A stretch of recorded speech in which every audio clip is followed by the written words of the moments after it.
Jai Hind, my lovely students. How are you? I hope you would be fine. So, I know I am posting this video after 10 days, and I am well aware that you were having your holidays. So, as I also took a break, but yeah, from now onwards, you will get my videos regularly. Okay, so but before starting my video, please like my video, subscribe it, and share it. Okay, so today what the chapter which I have taken is my childhood. Okay, and this chapter is in your book Beehive. Okay, I know this chapter is very interesting because it is talking about a great personality. This personality is legendary Dr. APJ Abdul Kalam. Okay, and he was president of India, and he was a great lover of children. Okay, so he has written his autobiography, and the name of his autobiography is Wings of Fire. Okay, and this particular excerpt has been taken from his autobiography itself. So this excerpt is my childhood. Okay, now when you will read this chapter, you will know about his childhood, not in detail, but yes, you will know about few episodes of his childhood, how he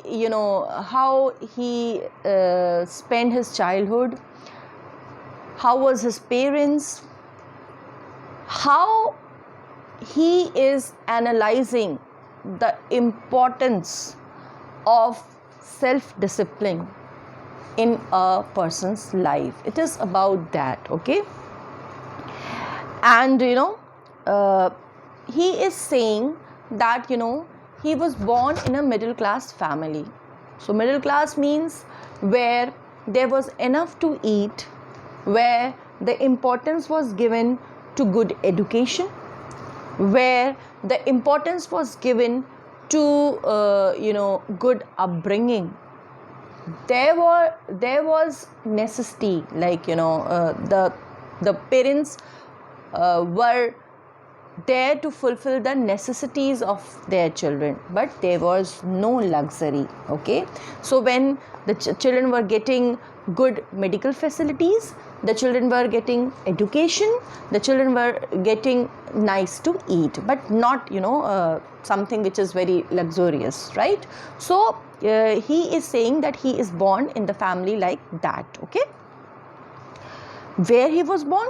He was born in a Muslim Tamil family. Okay, in island town of Rameshwaram in Madras state. Now this state Madras is known as Chennai, so that time it was Madras, so he was born there. Okay, the name of his father was Jainuddin. Okay, and his father was not educated at all, but he was a great wise man. Okay, he was having enough wisdom, and he was a generous person. Okay, and his mother's name was Aishama. Okay, she was a great hospitable person. What is hospitable? When mehman nawaz. Okay, so he was great hospitable person, so she used to make extra food so that if anybody is coming in their house, he or she should not go without eating food. Okay, now just imagine what kind of hospitality, what kind of sense this lady would be having. Okay, now they were many brother and sisters. Okay, so they were living in their ancestral house. Fine. Now in this chapter I will not describe how was the house, that you will get in the chapter. In a crisp, he is talking about secure childhood. Secure in the sense materially and emotionally both. Why materially? Because he was getting enough to eat, good education was there, okay, they were living in a house, you know, he had a secure childhood emotionally, because he was having great parents who used to understand the need of their children, okay, who were there to stand with the helping hand that yes, we are there to help you out, go and do whatever you want, okay, right. So here Mr. APJ Abdul Kalam is describing his childhood and how he learned so many things by the different episode which happened when he was a child, okay. Now he is describing the scenario of Second World War, which broke out in 1939, okay. So that time he was 8 years old, and he is saying that earlier India was not affected by this World War, but then what happened, suddenly tamarind seeds started erupting from the market. Now, why this tamarind seed was erupted from the market? Because that time they used to make some gunpowder from tamarind seeds, okay. So what happened, now what he started doing, he started collecting the tamarind seeds and he started selling it in the local market. Now he used to get some money. So here money is not the matter, but he is describing that how he started becoming self-reliant, okay. An 8-year-old child, if he understands that he has to earn his pocket money, is a big thing, right? So he used to gather the tamarind seeds, he used to go in the local market, he used to sell it there, okay.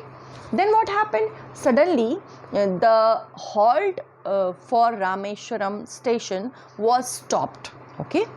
And now how to get the newspaper? So what they used to do, the people in the train, they used to throw the bundle of the newspaper, and Abdul Kalam's cousin, his name was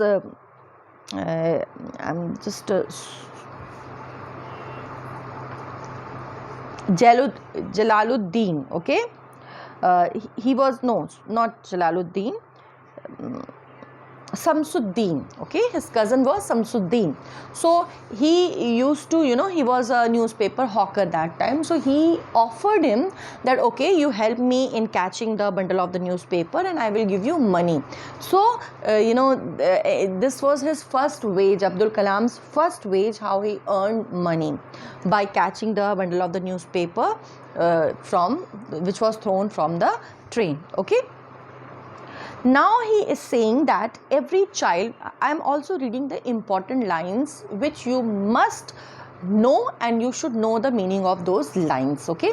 So he is saying that every child is born with some inherited characteristics into a specific socio-economic and emotional environment and trained in certain ways by figures of authority.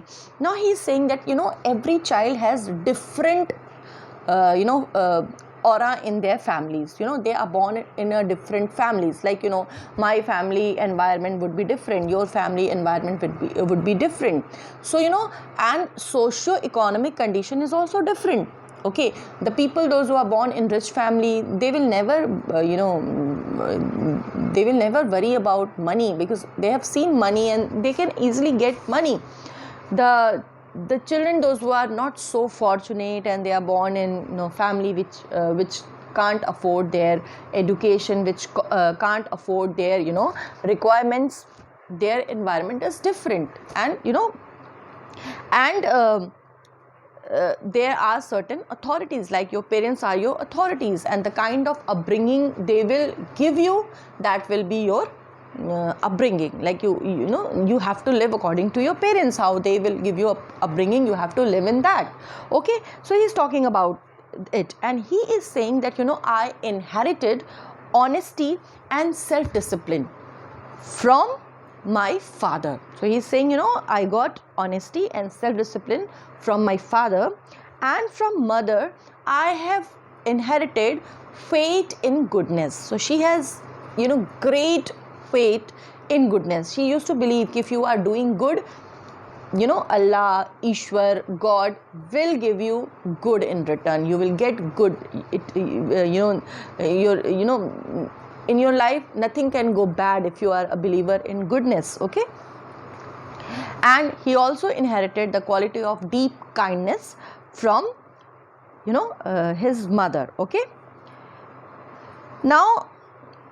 Now he is describing an episode, and he's saying that the then environment of his town Rameshwaram was very secure. Like people from different religion, from different castes, they used to live together there, but there was no disparity in their heart for each other. There was no hatred. Like today people are fighting just because of religion. Religion is something which religion is just a way to lead your life. Okay, so you can't fight, because maybe my religion is different, your religion is different, but we can't fight that no, my religion is best, your religion is not like my religion. So that time there was such unity, there was so much harmony, that the people from different religion, they used to live there, and they used to live with harmony.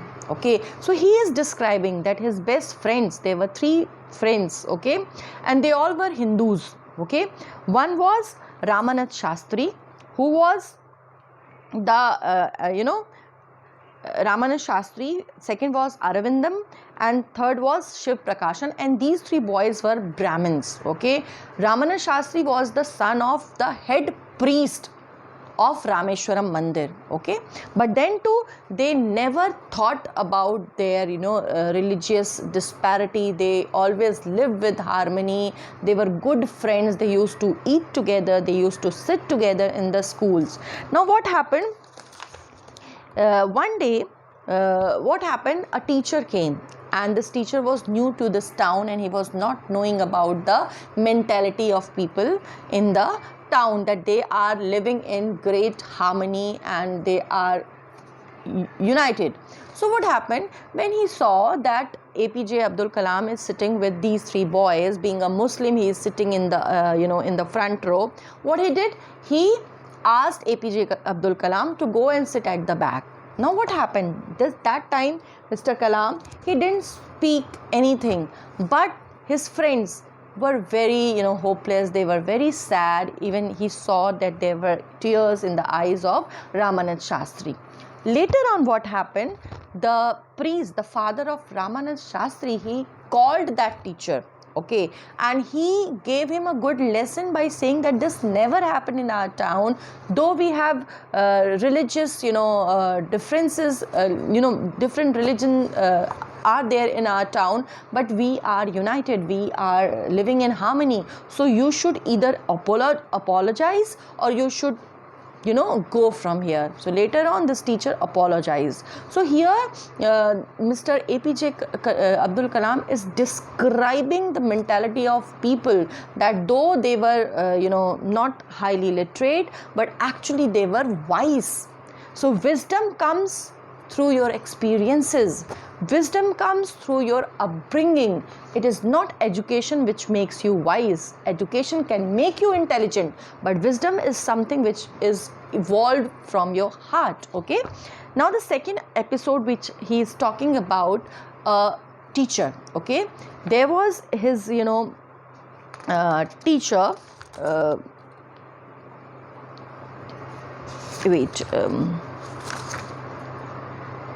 okay, there was his teacher, I think maths teacher, and this teacher's name was Lakshmana Shastri. Okay, now sorry, I'm so sorry, this teacher name was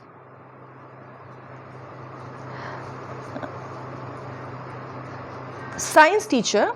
He was science teacher of APJ Abdul Kalam. His name was Shiva Subramania Iyer. Okay, now what happened? He was a very kind teacher, and he used to work to break the barriers, social barriers, so that people from varying background should mingle easily. Okay, so what happened? So, he used to sit with Mr. Kalam and he used to talk about Rameshwaram. He used to just show him that, I am with you, being a Muslim, I am there. And he was a gentle teacher. Now, what happened? One day, this teacher invited Mr. Abdul Kalam to his house for a meal. Now, what happened? And the wife was his wife was quite typical and quite um, what do you say, she didn't like the idea of inviting a Muslim boy and giving food in her kitchen, so she refused. Okay, now this teacher, he was not annoyed on his wife. In fact, what happened, he served food to this boy, and he sat beside this boy, this Mr. Abdul Kalam, and he ate the food. Okay, and this wife was watching everything from the kitchen. Okay, behind the kitchen door. Now what happened? Now here Abdul Kalam is writing that I wondered what she was watching, like what she observed. Maybe she would have observed that being a Muslim boy, I'm eating same like with my hands like the teacher, I'm drinking water the same way, so there is no difference. She would have observed it. Okay, now what happened? The teacher, while departing this boy, he said that you come for dinner again. Okay, next weekend you please come for dinner again. Now this child was he was hesitated, but because he knew that the teacher's wife is not liking this idea that I should come to his house for the meal. So when the teacher saw that he is hesitating, he said that once you decide to change the system, okay, such problems have to be confronted. Okay, he said once you have decided that you have to change the system, there will be people who will oppose you, there will be people who will come on your way, there will be people who will not like your idea, but you have to tackle these people. Okay, so he said okay, that you come for the dinner next weekend. And when Mr. Kalam, he went to the teacher's place, he was welcomed by the teacher's wife. She took him to in the kitchen. She served the food, okay, with her own hands. So this is how you can change the society. You can't be very rude, you can't be very violent, you have to change the people through convincing them. Okay, through showing them the ideal way. Okay, now finally what happened, now this Mr. Kalam grew old, and then what happened, he planned that he will go out to study. Okay, so he selected district headquarter in Ramanathapuram, and he asked his parent to give him permission so that he could go outside and study and do something great in his life. So what happened that time, his mother was little hesitating. She was not okay with the idea that his child will move out, like the mother, every mother has that inhibitions. Okay, but his father was so wise that he explained to Abdul Kalam's mother that seagull has to fly across the sun all alone without any rest. So your, and then he quoted Khalil Gibran's very famous quote, and that is, your children are not your children. Okay, they are the sons and daughters of life's longing itself. Okay, means the children come through you, but you don't have any right on them. It is destiny that they take birth through you, but it's their life. Uh, you can give them your love, but not your thoughts. You can't impose your thoughts. That's why nowadays people say that parents should not be pressurizing their children that you have to do that and this. Like, you should guide the children, they will do well in their life. Okay, so with this chapter got comes to an end, and it was about the childhood of great legendary Dr. APJ Abdul Kalam, how he learned from the different experiences in his life, from the different episodes which happened in his school, which happened with his friends, which happened in his town, and he learned through those stories, and he became so great, and everybody knows about Dr. APJ Abdul Kalam. So children, for this chapter, the important questions I have made, I have given the link of my FB page in the description box. Please see those questions, prepare the answers, because I feel it is very important and you should know those questions and answers. Okay, with this, thank you. I hope you would have liked my video, and now it's my promise that regularly you will get my videos, and very soon I got to know that you wanted videos on grammar portion, so very soon you will get my videos on grammar. Thank you. Lots of love to you all.